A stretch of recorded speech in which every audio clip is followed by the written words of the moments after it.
Well, since last time that we talked, Tekashi 6ix9ine got arrested Yeah. and told on everybody. Yeah. Everybody took plea deals. Yes.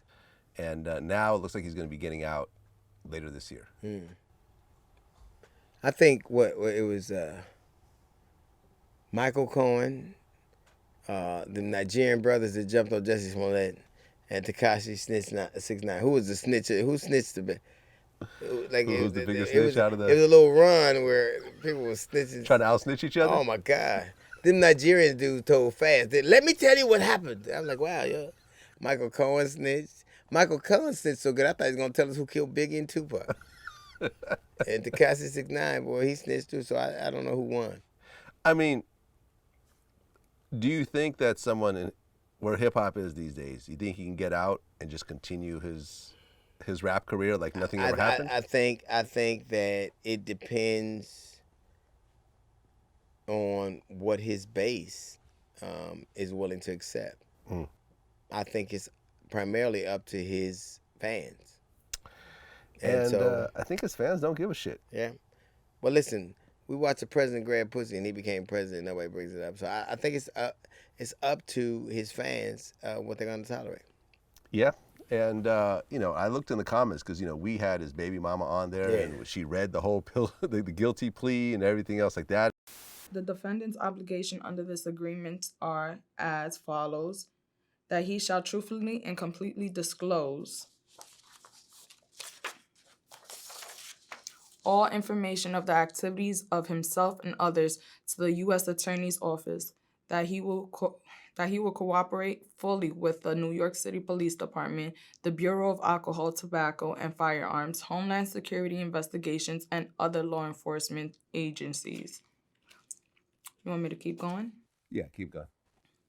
That he shall attend all meetings of the office, that he shall provide to the office upon request any document that shall truthfully testify before the grand jury or at any trial, that he shall bring the office's attention all crimes which he has committed, and that he shall commit no further crimes. Okay, and read the next paragraph, and that'll be it.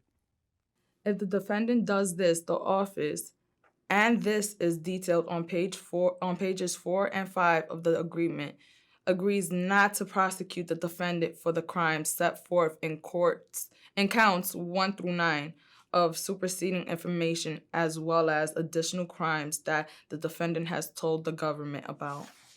And I'm looking at the comments, people, he had no choice. They were going to kill him and all this type of stuff. People will, social media, they will contort their reality, their opinion to fit whatever reality they want to admit. That's true.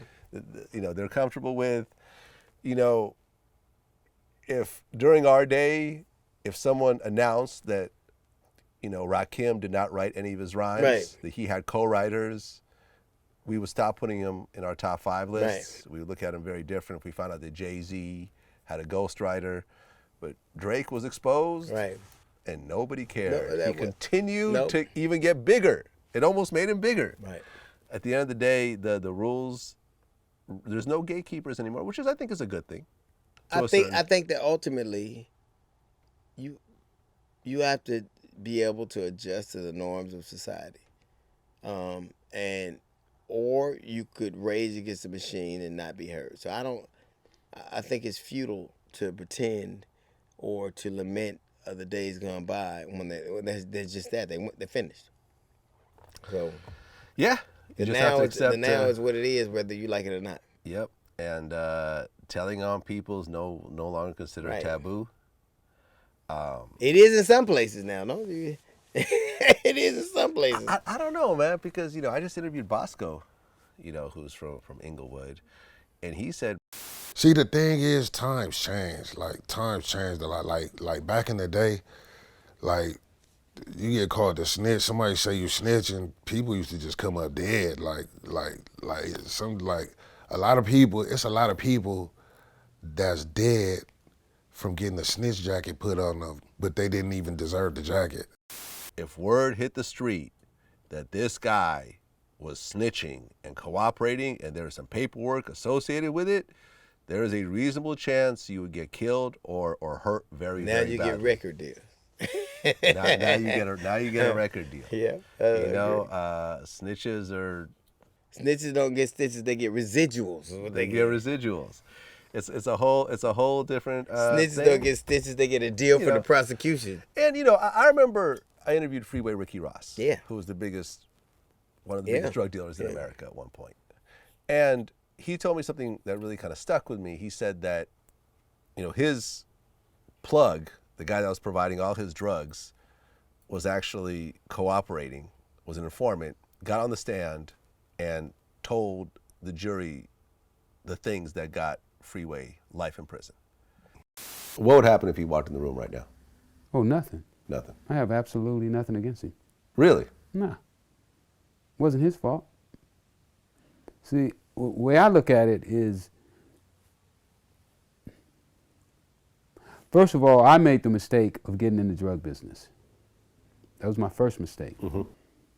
My next mistake was I went back into the drug business after I said I quit. Yeah. So what he did is he only did what people do in the drug business. They tell. They set you up. And for somebody to go into the drug business and not understand that, which I was in the drug business and didn't understand it,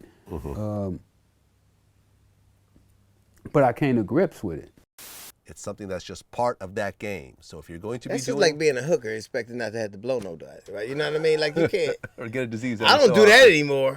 Oh, you know, like Cohen come with a Z-Pack. You can't. Right. Like you're like, I really listen, and it's power for the courts. People understand what that is. It's like malpractice insurance. You get what it is. Right. And there's a romanticized notion of the way that looks, but I think it's always interesting when you see somebody at the height, and when they're high, they're really high, but when they're low, they're really low.